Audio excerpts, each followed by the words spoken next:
Okay, so this is our chapter number 17 means of communication part 2। हमने part 1 में सब कुछ मीन्स ऑफ कम्युनिकेशन की डेफिनेशन पढ़ी। How many types of communication are that, तो वो थे 1-to-1 communication and mass communication. हमने पार्ट 1 में 1-to-1 कम्युनिकेशन के बारे में अच्छे से स्टडी कर लिया था। Now let's see what comes. This is communication by using postal services.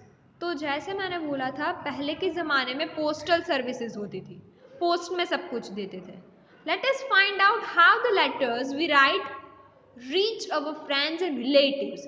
तो लेटर्स हम जो लिखते हैं वो हमारे फ्रेंड्स और रिलेटिव्स तक पहुंचते कैसे हैं, ये हमें यहाँ पे बताया है। First point, we write our message on a post card, inland letter और an aerogram. We can also write on any other kind of paper and put it in an envelope। हम हमारा जो मैसेज होता है वो post card में लिखते हैं, और या फिर कोई भी हम लेटर जो एरोग्राम होता है उसमें हम लिख सकते हैं। हम कोई पेपर में लिख के फिर वो एनवलप कोई भी होता है एनवलप, उसके अंदर भी हम डाल सकते हैं लिख के। After writing our letter we write the name and address of the person to whom we are sending the letter on the cover of the envelope। फिर हम जब भी हमारा लेटर लिखना ख़त्म हो जाता है, फिर हम जो इंसान होता है उसका एड्रेस लिखते हैं, और फिर हम वो लेटर जिसको लिखते हैं उसका एड्रेस लिखते हैं, अपना एड्रेस लिखते हैं, नाम लिखते हैं। We write all of the things on top of the envelope. It is good to write our name and address on the back of the envelope too। पहले तो हम जिसको भेजते हैं उसका नाम और एड्रेस नंबर ये सब कुछ लिखते, पर अगर हम हमारा नाम लिखे ना तो भी वो अच्छा रहेगा। क्यों अच्छा रहेगा? बिकॉज अगर पोस्टमैन को हम जिसे सेंड कर रहे हैं वो एड्रेस नहीं मिलता तो वो हमें वापस पहुंचा सकते हैं, जिसकी वजह से हमें पता चले कि उसको लेटर पहुंच गया समय से या नहीं पहुंचा। We must not forget to write the pin code. Pin code भी हम लिखते हैं, सभी का एड्रेस होता है, उसके बाद हम पिन कोड अलग अलग डालते हैं। पिन कोड का फुल फॉर्म होता है postal index number that correctly locates different places all over the world. ये जो पिन कोड होता है ना, वो अच्छे से सारे हमारे वर्ल्ड में सभी जो एड्रेस होते हैं उसको लोकेट करता है। जैसे कि 360001, 360005, ये सब कुछ हमारे राजकोट के अलग अलग पिन कोड्स हैं। If we have used an envelope to send our letter, we need to buy postage stamps from the post office and stick them on the top left corner of the envelope। फिर हम envelope जो लेते हैं letter के लिए, तो हमें उसके ऊपर पोस्टेज स्टैम्प्स, जिसका पिक्चर आपको यहाँ पे दिया है स्टैम्प्स, वो भी हमें ऊपर स्टिक करना होता है टॉप लेफ्ट कॉर्नर, मतलब ऊपर लेफ्ट साइड के कॉर्नर में। The value of stamps we need to use depends on the weight of the letter and the distance our letter has to go। मतलब हमें पोस्टमैन को या फिर पोस्टल सर्विसेज वालों को मनी तो देना ही पड़ता है इसके लिए, तो उसकी जो वैल्यू होती है वो किसके ऊपर डिपेंड करती है? उसकी वैल्यू डिपेंड करती है कि हम जो पोस्ट कर रहे हैं उसका वेट कितना है और हमें कितने डिस्टेंस में जो लेटर है वो भेजना है। If I want to send letter from Rajkot to Ahmedabad तो वो थोड़ा कम रहेगा comparatively. I am sending letter from Rajkot to Valsad. Then we drop our letter in the post box. If the letter is a very important one, we can send it by using registered post। हम फिर ये जो boy जैसे letter box में डाल रहा है वैसे हम अपना लेटर है वो रजिस्टर्ड पोस्ट में भी डाल सकते हैं। हम नॉर्मली पोस्ट बॉक्स में डालते, पर अगर उसके अंदर कुछ वैल्यूएबल डॉक्यूमेंट्स या ऐसा कुछ होता है जैसे मार्कशीट, बर्थ सर्टिफिकेट या ऐसा कुछ, तो हम उसको रजिस्टर्ड पोस्ट में डाल सकते हैं। This postal service makes sure that our letters reach at the correct place. ये जो रजिस्टर्ड पोस्ट होता है उसमें हमें बहुत ही एकदम सावधानी से वो पोस्टमैन है वो डालता है और हमें पता चलता है कि वो रजिस्टर्ड या फिर करेक्ट प्लेस में लेटर पहुंचा है कि नहीं। The postman collects these letters from the post boxes at the fixed time and takes them to the post box। फिर ये जो पोस्टमैन होते हैं वो क्या करते हैं, ये सारे लेटर्स कोई अपना जो उसका ड्यूटी का टाइम होता है तब ले जाते हैं और फिर पोस्ट ऑफिस में डाल देते हैं। The letters are sorted in the post office according to the cities and towns mentioned in the addresses. फिर ये जो letters होते हैं उसको अलग अलग cities के मुताबिक उसको sort करते हैं, मतलब उसको अलग अलग करता है. The letters are then stamped, sorted and put into the big postal bags and sent to their destination post office by van, train or an aeroplane. फिर जितना distance होता है उसके मुताबिक उसको स्टैम्प करते हैं, फिर अलग अलग करते हैं और बड़ी सी पोस्टल बैग में डाल देते हैं. डेस्टिनेशन मीन्स प्लेस, जहाँ पे उसको पहुँचाना होता है वहाँ पे फिर उसको दे जाते हैं. Via it can be van, train, bus, aeroplane, anything. When the letters reach the main post office of the destination city, town or village, they are sorted according to the areas. तो जैसे ही सारे जो post होते हैं ना वो सारे एक साथ होते हैं, they are in bulk. But फिर क्या होता है, फिर उसको सॉर्ट करते कि कौन सा राजकोट के, तो राजकोट वाले सारे एक साथ करते हैं, अहमदाबाद वाले सारे लेटर्स एक साथ करते हैं अलग अलग ऐसे, जिसकी वजह से पोस्टमैन को इजी रहता है कि कहाँ पे वो पहुंचाता है. The postman then delivers them to the addresses written on the letters. फिर पोस्टमैन क्या करता है, वो एड्रेस जो भी लेटर में लिखे होते हैं उसको पहुंचाता है. In India, till July 2013, we could also use a telegram to send urgent messages. India में है ना जुलाई 2013 में ये टेलीग्राम सर्विसेज बंद हो गई थी, पर तब तक क्या होता था, हम टेलीग्राम में भी करते थे मैसेजेस सेंड. वो टेलीग्राम नहीं जिसमें हम मूवीज डाउनलोड करते हैं, वो वाली ऐप नहीं बोल रही हूँ. Telegram was kind of postal services only. A telegram was sent from the telegraph counter in a post office, but this service has been discontinued. हम टेलीग्राम में क्या करते थे, टेलीग्राफ काउंटर जो होता है पोस्ट ऑफिस में उसमें डालते थे, पर ये जो सर्विस है वो अब बंद हो गई थी. You are suppose to remember the date 2013 July, तब से वो बंद हो गई है. अब देखते हैं communication bye telephones and mobiles.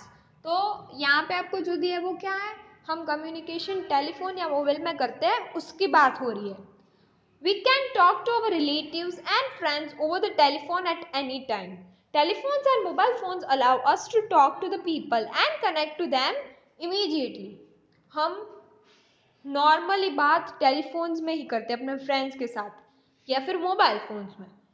तो ये है ना वो सबसे इजी एंड फास्टेस्ट वे है हमें कम्युनिकेशन के लिए.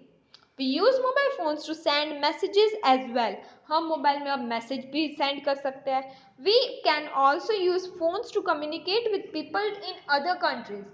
तो आप सबके अगर कोई रिलेटिव्स दूसरे कंट्री में रहते हैं तो आपको पता होगा कि आप उसमें उसको वीडियो कॉल कर सकते हो, कॉल कर सकते हो. तो ये भी हमारे लिए ईजी हो गया, अब हमें दूरी इतनी नहीं लगती है due to arrival of mobile phones. Fax machines are used to send documents through a telephone line. For this, both the sender and receiver need to have a fax machine. ये जो आपको पिक्चर दी है ना वो है fax machine. ये हाँ आप लोगों ने ज़्यादातर देखा नहीं होगा कहीं पे, because it's not used that much. Fax में क्या होता था, सारे डॉक्यूमेंट्स है ना वो टेलीफोन लाइन में से मिलते थे. मतलब अगर मुझे आप सबको फैक्स भेजना है तो मेरे घर में भी फैक्स मशीन होना चाहिए और आप सबके घर में भी फैक्स मशीन होना चाहिए. तो मैं अपने फैक्स मशीन में जो डॉक्यूमेंट डालती हूँ ना वो आप सबके घर में पहुंच जाएगा. That was fax machine. Communication through internet. अब यहाँ पे इंटरनेट की बात हो रही है.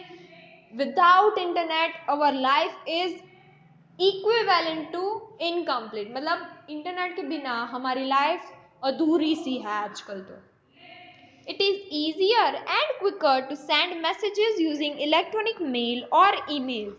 हम emails और ये सब कुछ करते तो इससे भी मैसेज पहुंचाना इजी रहता है due to internet. To send emails we need the computer or a smartphone or an internet connection. हमें ईमेल भेजना है तो हमें इसके लिए कंप्यूटर या फिर स्मार्टफोन होना चाहिए और या फिर इंटरनेट कनेक्शन तो होना ही चाहिए.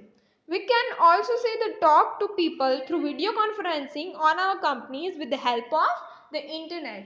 हमें कोई भी कंपनी होती है या फिर ऐसा कुछ होता है तो वहाँ पे वो लोग दूसरे कंट्रीज में होते तो वो लोग इंटरनेट का यूसेज करके वो लोग वीडियो कॉलिंग भी करते हैं, कॉन्फ्रेंसिंग. हम सब भी जो जूम में पढ़ते वो वीडियो कॉलिंग है ना, बट विदाउट इंटरनेट हम वो यूज नहीं कर पाते. Mass communication. We came across different means of mass communication in our daily lives. Some of these have been discussed below. तो mass communication हमने आगे 1-to-1 communication किया था, समझा था. अब mass communication आ रहा है. Again I am explaining you, mass communication means communication with group of people, जैसे कि newspaper, telephone, radio, etc. Newspapers, first one is newspapers. Newspapers keep us informed about what is happening in the world. They can reach a large number of people at the same time. Newspapers are usually delivered to our homes or can be purchased from stores. तो हम सबके घर में newspaper तो आते ही है. उसमें क्या होता है, हमें सारी इंफॉर्मेशन पूरे दुनिया में क्या क्या चल रहा है उसकी मिल जाती है. और ये भी मास कम्युनिकेशन ही है, जो टाइप हो के आते हैं और एक ही टाइम पे हम सबको सारी इंफॉर्मेशन मिल जाती है. This is very easy. हमें न्यूज़पेपर वाले जो न्यूज़पेपर सेलर होते हैं वो हमें घर में देते हैं, और या फिर हम स्टोर्स में से भी वो परचेज कर सकते हैं. Next one is radio. Radio is used to communicate with many people. People can switch on the radio and listen to news, messages, or different kinds of programs they are interested in. Radio भी एक mass communication का ही example है. Radio है ना, वो बहुत ही पुरानी चीज़ है. मतलब पहले के ज़माने में टीवी नहीं थे पर रेडियो तो थे. हम सब उसमें क्या कर सकते हैं, जो स्टेशन आते हैं वो चेंज कर सकते हैं. हमें जो भी प्रोग्राम्स या गाने सुनने हैं वो हम सुन सकते हैं. एक जो रेडियो वाले होते हैं ना रेडियो स्टेशन में, वो एक प्लेस से ही बजाते गाना, but that reaches to many people at the same time. So that is radio. And next one is television.